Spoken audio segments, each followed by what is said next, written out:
வணக்கம் ஷீலானந்த் மேடம். வணக்கம். தமிழகத்தை உலுக்கிய அந்த காவலாளி அஜித்குமார் மரணம் தொடர்பாக இன்னைக்கு நீதிமன்றத்துல நீதிபதிகளே வேதனை அடைஞ்சிருக்காங்க. என்ன நடந்திருக்கு மேடம் இன்னைக்கு விசாரணையில?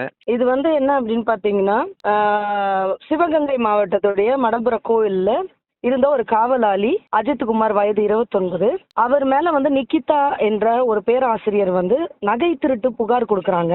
அந்த புகாரை ஏற்றுக்கொண்ட காவல்துறையினர் ஒரு தனிப்படை அமைச்சு கண்ணன், பிரபு, ராஜா, ஆனந்த், சங்கரமணிகண்டன், போலீஸ் அந்த அந்த அந்த அந்த வண்டி போலீஸ் வாகன டிரைவர் ஓகேங்களா, ராமச்சந்திரன் ஆகியோர் இந்த இந்த இதுல அவரை விசாரிக்கிறேன்னு கூட்டிட்டு போயிட்டு அவர் லாக்அப் டெத் ஆயிருக்காங்க. இதுல கூடுதல் பத்திரிகையை கோர்ட்ல தாக்கல் செய்யறாங்க. இதுல Manamadurai police Shanmuga Sundaram, Thiruppuvanam inspector, sub inspector உள்ளிட்ட 4 பேர் மீது இந்த பேர்களை 4 பேரையும் இதுல எக்ஸ்ட்ராவா சேர்க்கிறாங்க. இன்னைக்கு 5 பேர் ஜாமீன் கேட்டு மதுரை ஹைகோர்ட்ல மனு தாக்கல் செய்திருந்தப்போ இந்த மனுவை விசாரிச்ச நீதியரசர் அவர்கள் இதுக்கு மீதான விசாரணை இன்றி நடப்பட்டது. அப்போ சிபிஐக்கு பதில் அளிக்கும்படி கேட்டிருந்தார்.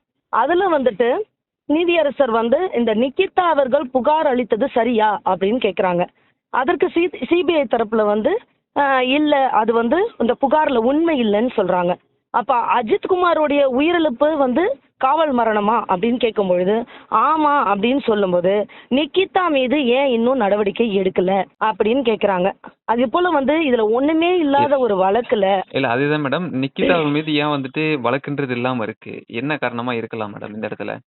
அவங்க ஒரு எல்லாருக்கும் தெரிஞ்ச ஒரு விஷயம் தானே. இதுல அவங்களுக்கு யார் இதுல டிஎஸ்பி அவர்கள் ரொம்ப அவங்களுக்கு ஆதரவா இருந்து அவருடைய ப்ரெஷர்ல தான் இவ்வளவு பேருமே இதுக்குள்ள இருக்காங்க அப்படிங்கிறது ரொம்ப பரபரப்பா அன்றைய தினத்துல இருந்து நம்ம எல்லாரும் பார்த்துட்டு இருக்க விஷயம் தானுங்களா. இல்ல இப்ப நீதிபதி குறிப்பிட்டு போது பாத்தீங்கன்னா, ஒரு புகார், ஒரு உண்மையான புகாரே இல்ல, இதுல இப்படி ஒரு சம்பவம் நடத்திருக்கீங்க அப்படின்னு சொல்லி மன வருத்தத்தை ரொம்ப வேதனைப்பட்டு, இதுல ஒண்ணுமே இல்லாத வழக்குல ஒருத்தரை அடிச்சு கொன்னு இப்படி எல்லாம் நீங்க ஒருத்தருக்கு பாடம் கத்து கொடுக்கணும்னு என்ன இருக்கு அப்படின்னு சொல்லி இந்த அஜித்குமாரோட வழக்குல சம்பந்தப்பட்ட யாராவே இருந்தாலும் அந்த வழக்கு முடிகிற வரைக்கும் சிறையில இருக்கட்டும் அப்படின்னு சொல்லி உத்தரவிட்டிருக்காரு.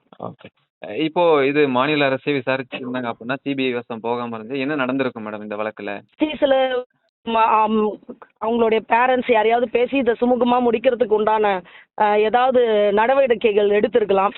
இது முக்கியமா என்னன்னு பாத்தீங்கன்னா, இந்த மாதிரி தொடர்ந்து லாக்அப் டெத்துங்கிறது ஒரு அரசாங்கத்தின் மீது ஒரு பயமே இல்லாத ஒரு நிலையை காட்டுது. இது பொதுமக்களிடையே நமக்கு ஒரு காவல்துறையினர் மேல இருக்கிற ஒரு நல்ல ஒரு அபிப்பிராயம் கெட்டு போகுது. ஓகே, தகவல் கொடுத்தமைக்கு நன்றிங்க மேடம். Thank you so much.